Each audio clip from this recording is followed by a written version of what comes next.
আলহামদুলিল্লাহ, আজকে আমাদের খামারে নতুন আরেকটি গাভী গরু কিনে এনেছে আমার হাজব্যান্ড, অর্থাৎ আমাদের মারিসার বাবা। তো উনি গরুটি ক্রয় করে এনে আমাকে বলছে যে গরুটা নাকি আবার বিক্রয় করে দেবেন। তো উনি নাকি গরুর ব্যবসা করবেন। তো আপনাদের ভিতরে কারোর যদি এই গরুটা ভালো লেগে থাকে তো কমেন্টের মাধ্যমে জানাবেন।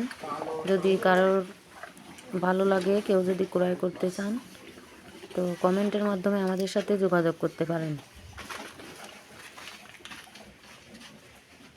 আর এপাশে দেখুন আমাদের কালো ষাঁড় গরুটা, মাশাআল্লাহ কত বড় হয়েছে।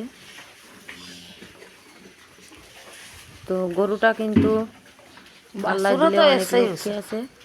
তো তার ওলানের নিচে কিন্তু বালতি পেতে রেখে দুধ দহন করলেও কিন্তু কিছু বলতেছে না। তো আপনারা সরজমিনে এসে দেখে কিন্তু গরুটা ক্রয় করার সুযোগ আছে। তো আপনারা যদি কেউ ক্রয় করতে চান তো কমেন্টের মাধ্যমে জানাবেন।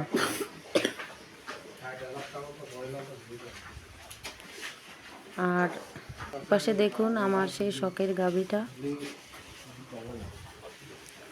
তো দেখুন আমাদের মারিসার বাবা, অর্থাৎ আমার হাজব্যান্ড, উনি কিন্তু উলানে হাত দিয়ে দুধ দহন করতেছিল, চেক করতেছিল। তো উনি গরুটা কিন্তু কিছুই বলতেছিল না।